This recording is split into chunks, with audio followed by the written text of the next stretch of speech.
আসসালামু আলাইকুম সুপ্রিয় জব প্রত্যাশী বন্ধুরা, কেমন আছেন? আশা করছি অনেক অনেক বেশি ভালো আছেন। আজকে আপনাদের মাঝে একটি বিগত প্রশ্ন নিয়ে হাজির হয়েছি। প্রশ্নটি বিসিএস নিবন্ধন সহ অনেক জায়গায় এসেছে, এমনকি ভর্তি পরীক্ষাতেও এসেছে, ভার্সিটি ভর্তি পরীক্ষাতেও এসেছে। তো এই বিষয়টি আমরা অনেকেই ভুল করে থাকি এবং অনেকের মধ্যেই কনফিউশন যে আসলে কেন হলো, কিভাবে হলো। তো আজকে আমি সবিস্তারে আলোচনা করব ইনশাল্লাহ।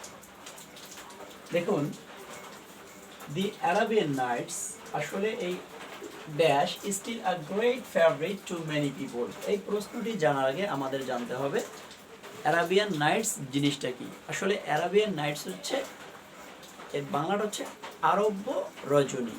আরব্য রজনী অর্থাৎ আরবের রাতগুলো, আরবের রাতসমূহ। অর্থাৎ এই বইটি 1001 রাত নামেও পরিচিত।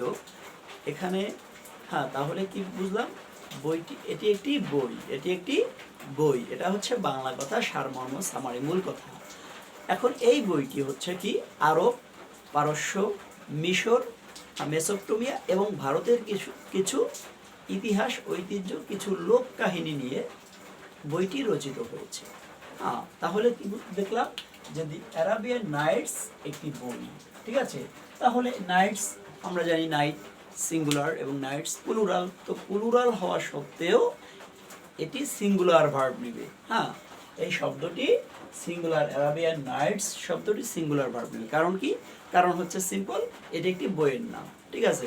যেমন আমরা যদি বলি গীতাঞ্জলি ইজ মাই ফেভারিট বুক, ঠিক আছে। তাহলে এই যে এভাবে করে, যেহেতু এটি একটি বই সেহেতু সিঙ্গুলার ভার্ব নেবে। তাহলে আমরা এখন দেখি প্রশ্ন, এখন আমাদের জন্য ইজি হয়ে গেল প্রশ্ন উত্তর।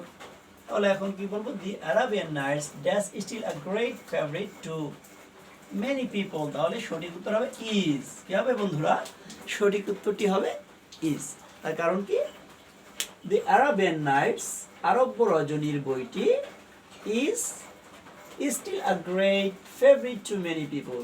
এখনো এটি অনেকের কাছে পছন্দের তালিকায় রয়েছে। অনেকের কাছে পছন্দনীয়। গেল। দ্বিতীয় প্রশ্নটি দেখুন বন্ধুরা, the Olympics dash place in every 4 years। এখানে কি হতে পারে?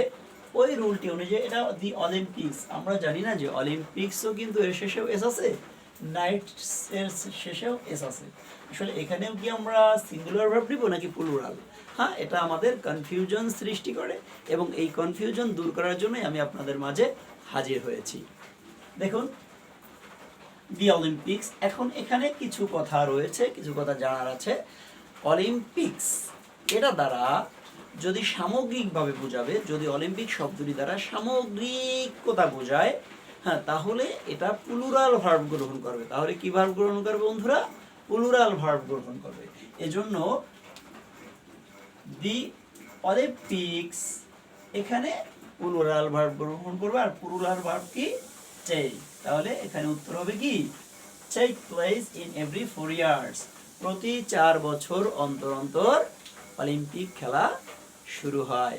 তাহলে আরেকটু কথা বলে রাখি, অলিম্পিক শব্দটা যখন সামগ্রিকভাবে না বুঝিয়ে একক কিছু বোঝাবে, তখন কিন্তু এটি আবার সিঙ্গুলার ভার্ব গ্রহণ করবে।